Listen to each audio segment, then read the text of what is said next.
திருச்சியைச் சேர்ந்த செதார் மற்றும் தனலட்சுமி ஸ்ரீனிவாசன் ஆகிய 2 மருத்துவக் கல்லூரிகளும் கிட்னி திருட்டில் ஈடுபடுகிறது என்ற தகவல் ஆகஸ்ட் 2025 ஊடகங்களில் வெளிவருகிறது. சுகாதாரத்துறை அமைச்சர் திரு மா சுப்பிரமணியம் அவர்கள் ஒரு விளக்கத்தை கொடுத்தாரு பாருங்க.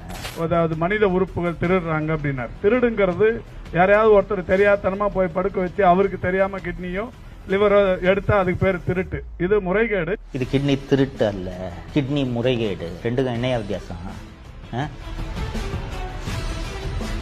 திராவிட முன்னேற்ற கழகத்தின் மணச்சநல்லூர் எம்எல்ஏ கதிரவன், நான் ரோல்ஸ் ராய்ஸ் கார் வாங்கணும்னா ஊர்ல இருக்கிற அத்தனை பேரோட கிட்னியை திருடினா தான் முடியும். எங்க அப்பாவோட ரோல்ஸ் ராய்ஸ் காரோட விலை தெரியுமா? அது 14.5 கோடி. 2 லட்ச ரூபான்னு வச்சுக்கிட்டா எப்ப நான் ரோல்ஸ் ராய்ஸ் பண்றது? திருப்பூர்ல இருக்க எல்லா கிட்னியும்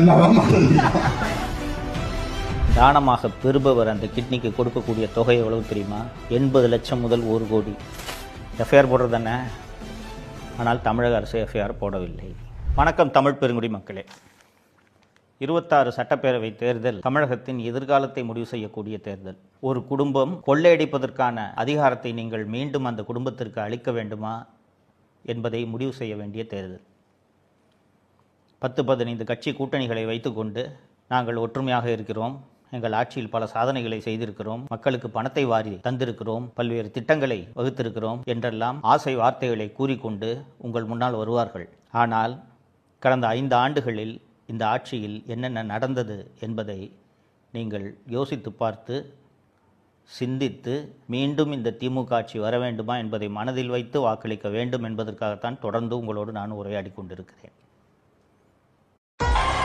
ஒரு குடும்பம் நம் அனைவரையும் முட்டாளாக்க பார்க்கிறது.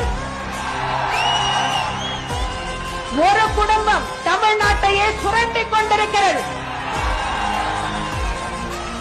ஜனநாயக நாடுகள் அனைத்திற்கும் சென்று ஆராய்ச்சி செய்து பாருங்கள். எந்த நாட்டிலாவது தகப்பன் முதலமைச்சர், மகன் துணை முதலமைச்சர், மற்றொரு மகன் மத்திய அமைச்சர், பேரன் மத்திய அமைச்சர், மகள் நாடாளுமன்ற உறுப்பினர், மகளின் மனம் கவர்ந்தவர் மத்திய அமைச்சர் என்று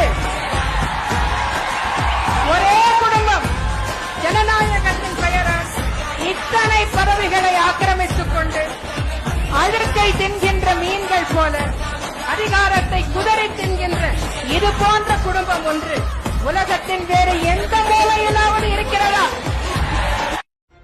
நமக்கு எது நல்லதுங்கிறது நம்ம மண்ணுக்கு தான் தெரியும். அந்த மண்ணோட ஈரத்தை காயாம காப்பாற்றி அடுத்த தலைமுறைகிட்ட கொண்டு போய் சேர்க்கறது நம்ம கடமை இல்லையா?